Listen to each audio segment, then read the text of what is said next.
ખુશીથી ઝળહળશે આંખો, હર ચહેરા પર ખીલશે સ્મિત, દિલ ધડકશે દેશ પ્રેમમાં, હર શ્વાસમાં મહેકશે આઝાદી.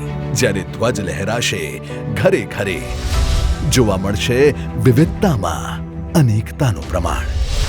માનનીય વડાપ્રધાન શ્રી નરેન્દ્રભાઈ મોદીના આહવાન પર 78મા સ્વતંત્રતા દિવસની ઉજવણીના ભાગરૂપે ગુજરાત કરી રહ્યું છે અભૂતપૂર્વ તિરંગા યાત્રાનું આયોજન. રાજ્યમાં સૌ પ્રથમવાર જોવા મળશે સશસ્ત્ર દળોના માર્ચ પાસ્ટનું નજરાણું. પોલીસ બેન્ડ, શાળાઓ અને ખાનગી બેન્ડના સુરો સાથે હૃદયમાં ગૂંજશે રાષ્ટ્રપ્રેમનું સંગીત. વિવિધ સરકારી વિભાગોના ટેબ્લો આપણી વિકાસ ગાથાના દર્શન કરાવશે. આવો સાથે મળીને આ આયોજનને અભૂતપૂર્વ સ્તરે લઈ જઈએ. આવો ઉજવીએ તિરંગા યાત્રા 2024.